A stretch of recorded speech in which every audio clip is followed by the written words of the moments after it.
I'm Larry Ridley. You're tuned in to the NFL on EA Sports. Tonight's matchup features two quarterbacks who will be trying to lead their team to victory. It's Ryan's Falcons going up against Newton's Panthers. With that, it's time to hook up with our commentators in the booth as we turn it over to Brandon Godden and Charles Davis. Larry, with a beautiful skyline towering just to the right of us, you get a look inside Bank of America Stadium in Charlotte, North Carolina. Today, we've got a good NFC matchup on tap between the Atlanta Falcons and the Carolina Panthers.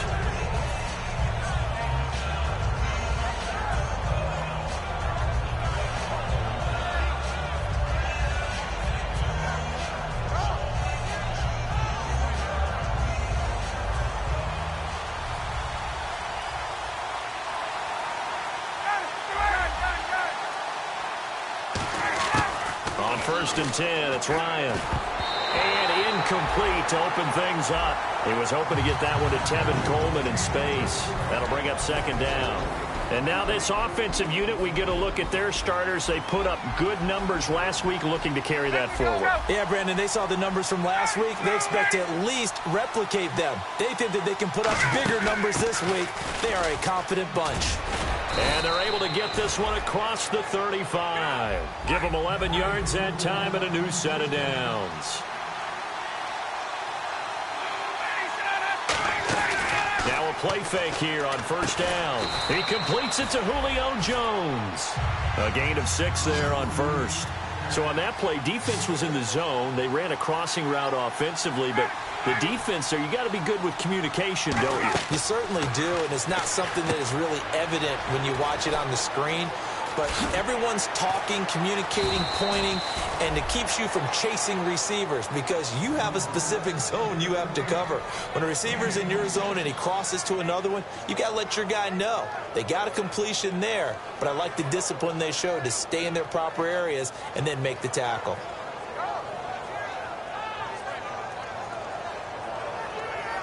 So after that big gain, let's see what else the offense has up its sleeve. Now Ryan on first down. And his throw is incomplete. And the starting defense here for the Panthers. It's real easy to talk about Thomas Davis coming back from multiple knee injuries, but he wants his play on the field to be the story.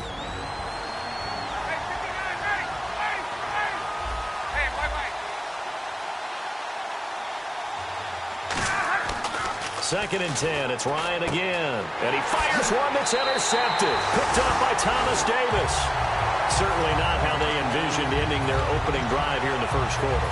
Too many ones in this play. First quarter, first drive, first interception thrown. And that last one, that hurts.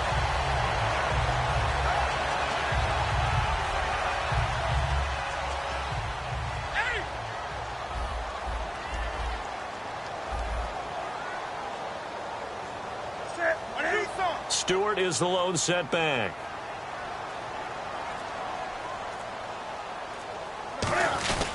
He's going to get the football.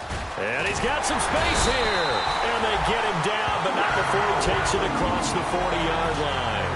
I thought guys that were over 30 weren't supposed to run the football this well in the National Football League. How about that veteran leadership? A big-time run combined with some nice blocking by his offensive line, showing that the ins and outs of being a veteran still has his place in this league. His odometer is not totally turned over yet. So the run moves the chains, and here we go on first down.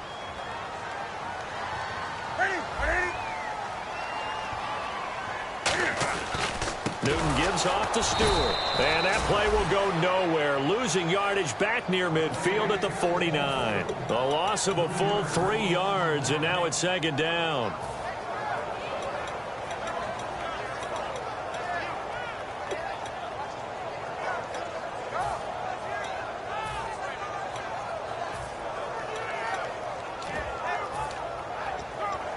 Defense in a good spot. Let's see how the offense responds with a 2nd and 13 now. The toss play. Stewart. And Stewart lost the football. It's loose. And the Falcons grab it. And the return this time will go out to the 42-yard line. And the Falcons now making their way back out onto the field. Looked like they had something going last drive. Then the interception happened. Will they recover? The memory they need to keep with them is that they did have something going. They were moving the ball on offense, had a nice sequence going. Don't worry about the other part. You can't get that back. Let's go back to what you were doing well before. I thought you were going to say they need to have no memory, but remember the good part, forget the bad. I like that even better. One of the toughest things about playing defensive back is pattern reading, trying to figure out what they're doing. And on that one, they had the fly, just sending a guy downfield with the in route accompanying it, what people call a dagger route, trying to hit the guy underneath after the clear out. In this case, though, they're not able to get it done. Yeah, they said forget the underneath route. They went for the guy on the fly, but as you said, incomplete. So here we go, 1st and 10 now. Whenever we meet with coaches and they always talk about wanting to establish running the football, it's oftentimes with a good tight end who can control the line of scrimmage and the point of attack, and they're becoming harder to find because the colleges are giving us a whole lot of receiving tight ends, former wide receivers who can run, not necessarily block very well. In this case, though, we saw 2 tight ends on the field, both of them with the ability to block, and he ran the ball successfully behind that power set. And he's going to be met at the line of scrimmage and taken down. Officially no gain on the play, and they're left with a 3rd and 8. Well, they know how to protect the pass, but sometimes cornerbacks, they can also stop the run, can't they? Is that what we call a complete corner? Yeah, because we're so used to these guys just being defenders in the pass game. How about the guys who can come up and make the tackles? That's what we just saw there for no gain, too. Here's Ryan. The Pro Bowl wideout Julio Jones, his intended receiver, and it's 4th down. Putting pressure on the guy throwing the football is always good, but when you can couple that with contact on him that leads to an incompletion, as we just saw there, that's winning football.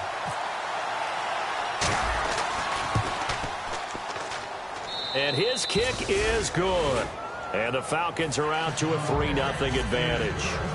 So a good kick there, and they finish off the drive with 3. And that should be the goal for an offense, finish each drive with points. So that's a nice job there to come away with at least something. And not a bad return here. He gets it out to the 25-yard line. Carolina getting set to take the field. And last time they coughed it up, led to a field goal. They're fortunate that it only led to a field goal, but still, they're not happy about it. Could you sense the relief, though, when they only gave up the field goal and they were able to trot back out on the field and start this drive? A little more pep in their step because they didn't cost their team a touchdown, but they know they've got to do it a lot better than they did on the last possession. The coach will just be relieved, though, if they recoup with a score here, right? I think the coach would be ecstatic to see them pick themselves back up and now take it downfield and punch in the end zone without turning it over. Stewart is the lone setback.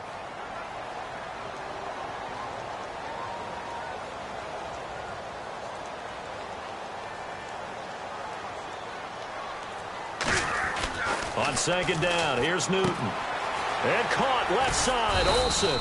That catch good for 5. It's 3rd down.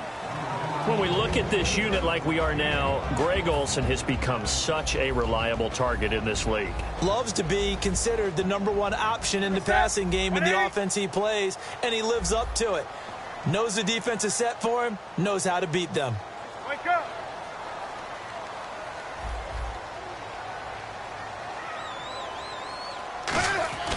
Throwing on 3rd down, Newton. And he finds a man. It's Olsen. And he takes this one just shy of midfield all the way to the 49.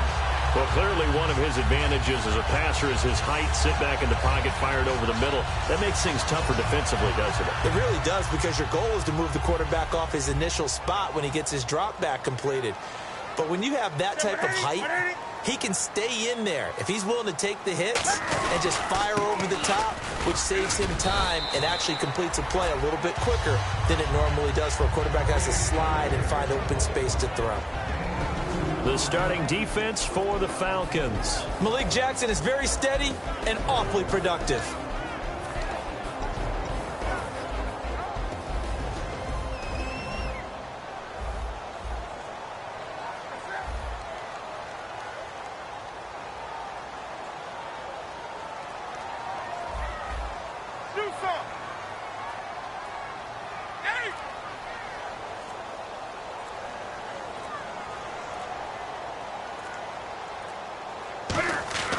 Here's Newton now on 2nd down.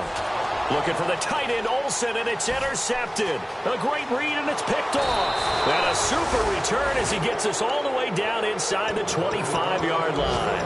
And here now come the Falcons. And they're not going to play this conservative, I don't think. They had the field goal last time, and they're up, but they're looking to put a drive in the end zone. Oh, I agree with you totally. No one goes out on the field and says, all right, let's just settle for 3, except in certain situations, trying to ice a game, that sort of deal. Most of the time, it's end zone, and that's what you're thinking, and I believe that's exactly what they're thinking as they begin this one. Yeah, no quarterback ever goes out there saying, hey, let's get 3, right? Not one that I've ever met. They'll run it now out of the gun, and he'll lose yardage here, going down back at the 28. That's going to go as a loss of 4, and it'll be second down. Alongside Charles Davis, Brandon Gaudin, it's the Falcons in possession to begin quarter number 2, but they face a 2nd and long to start things out.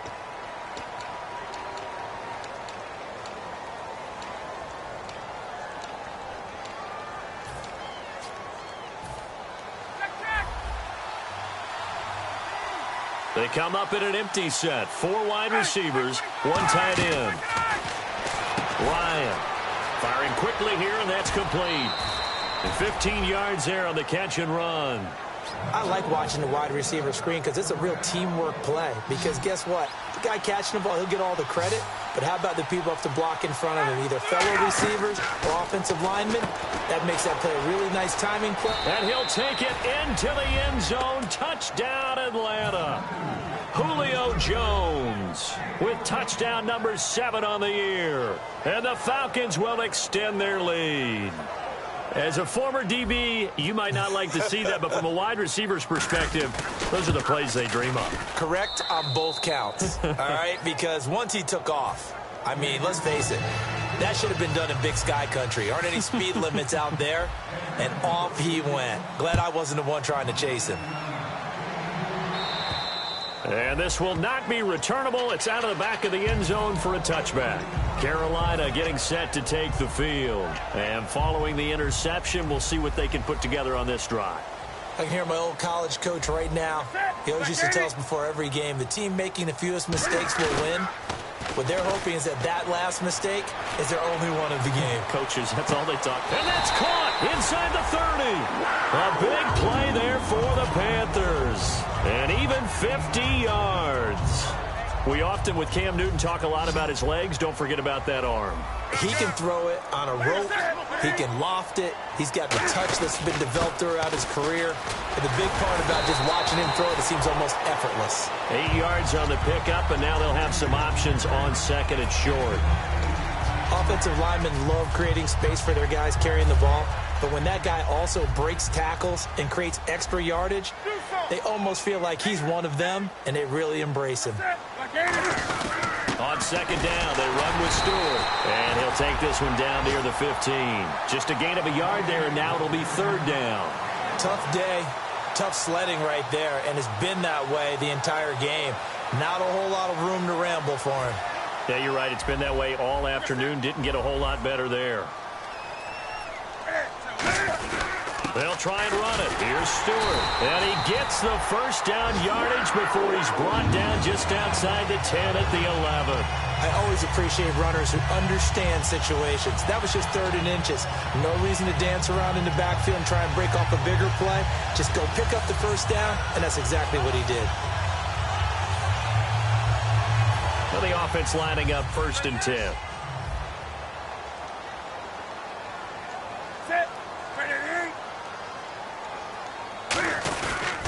Now a 10th carry for Jonathan Stewart. And he stopped immediately there.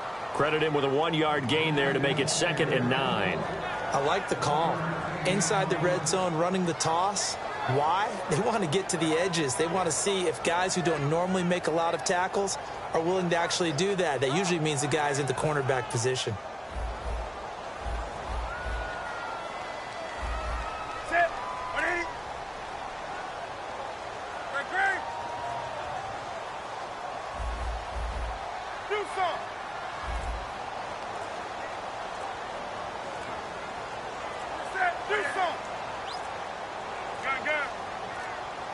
So a penalty that can frustrate a coach so much, a mental error, and it'll back him up 5 yards.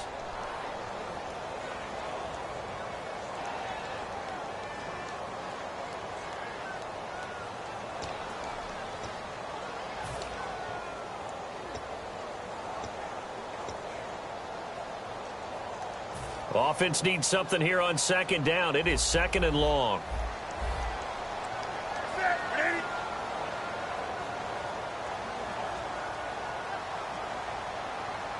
Wake up. Gun.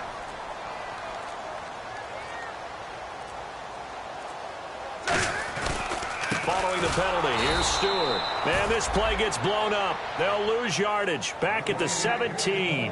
It's a loss of 2, now third down. There's another example of why they haven't scored any points so far. I think it's time to abandon the run game, spread things out, and go to the air. It certainly can't be any worse than what they've done so far.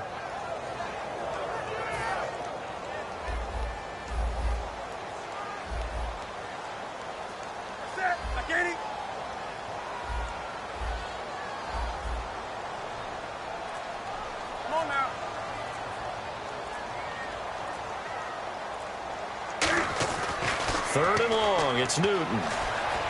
Steps away to his left. He's going to run, but he's got a long way to go. And now a timeout defensively by the Falcons. They'll have 2 remaining as we step aside here in this second quarter.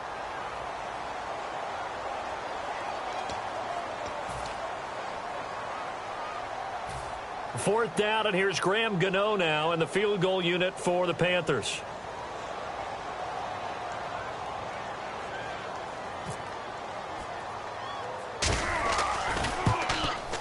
And Gano's kick is right through. And they get themselves on the board here. It's 10-3. Well, their offense has struggled for sure, but they get the field goal here and at least get on the board before half. And that's not something we should underestimate, because just getting points on the board can sometimes have a settling effect on a team, helps them start their comeback. Atlanta now coming out on the field. And that recipe on their last drive that resulted in a touchdown looked pretty good, so they'll be hoping to do that once more. And it takes me back to when we sat with the offensive coordinator and the head coach. They felt pretty good about their game plan and thought there were some holes in the defense, and they exploited them the last time out. Let's see if they can come back and put together a similar drive. And we'll see if they can do just that. And he'll be brought down just shy of the 45. A nice run there, 9 yards, and it'll be second down. First play of the drive, let's give credit all around. Excellent blocking, but the guy carrying the ball, he was the finisher. A really nice run.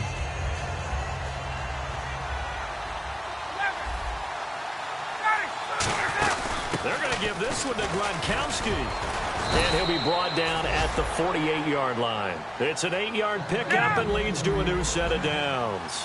And that looked like some pretty easy yardage there right up the gut. And he's a guy that has some height to him. So when you don't have to drop his shoulder or create or get through contact or trash, makes it a lot easier to stay upright, see the field, and make a run as we just saw there.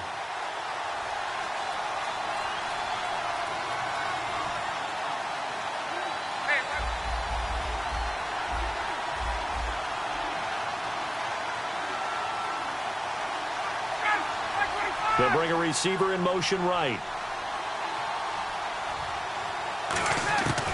They run the play fake to Coleman. Now Ryan.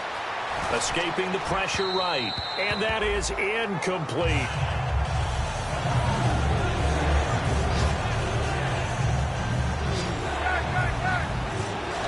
And the Panthers bring in their nickel set as they try to defend here on third down. 5 defensive backs. Call it no gain that time, and they're going to be left looking up at a 4th and 1.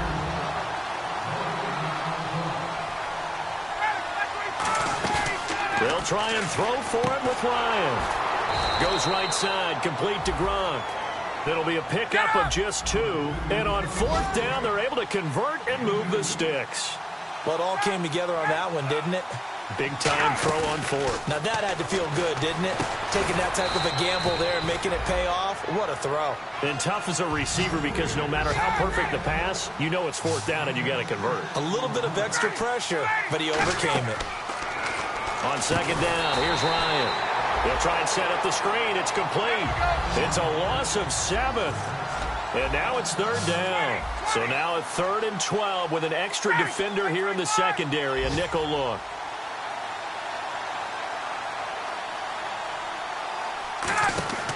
On 3rd down, Ryan. And he's going to find his man out of the backfield. That's complete. And the play goes for 19 yards, gives him a new set of downs. He went full scale, loose, flexible, finding a way to catch the ball in some traffic for a key 1st down. Yeah, really a nice job of adjusting to the ball in the air. Not the most accurate of throws, but able to adjust and make the grab. And he will find his man on the end route, complete. Now whistles come in. We're going to get a timeout here by the offense. So that means they're down to 1 remaining here as we head toward halftime. They come up in an empty set. 4 wide receivers, 1 tight end. To throw again is Ryan. And a quick throw here, that's complete. And he is into the end zone for a Falcon touchdown. Julio Jones with his 2nd touchdown of the game, number 8 on the season. It's up and good, and that makes it 17-3. And the Falcons will add on to their lead. Now after the touchdown, it's Bosher to kick it away. And this will be a touchback as that sails over the end line. Here come the Panthers now, set to take over on offense. And with time quickly fading here in the 2nd quarter, not sure how aggressively, offensively they want to play this. I think we'll find out just how much they trust their guys in this situation if they decide to take a shot. Stewart is the lone setback.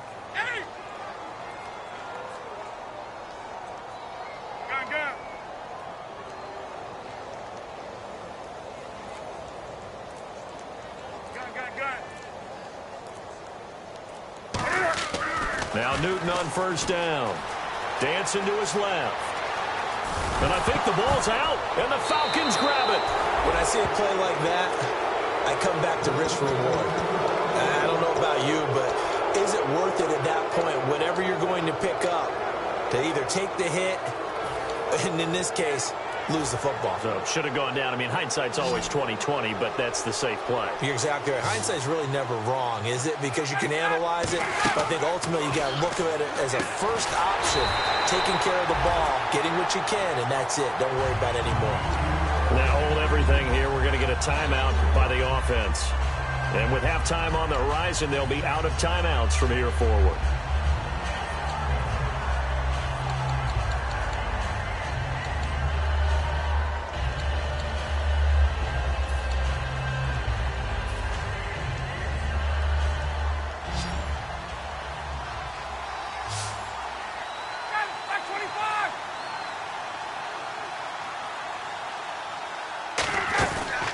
The play fake. Here's Ryan. He'll rifle this one deep right side. And incomplete there. A nice hit. Jars the ball free and brings up 3rd down. On every offensive coordinator, every play caller sheet, they have about 5 or 6 plays per game that they call shot plays or big plays. And you don't get many opportunities to dial them up. And they just did. And they drop it with a great chance to make a big play. That's going to hurt. Wonder what's in the offensive playbook on 3rd and 3rd.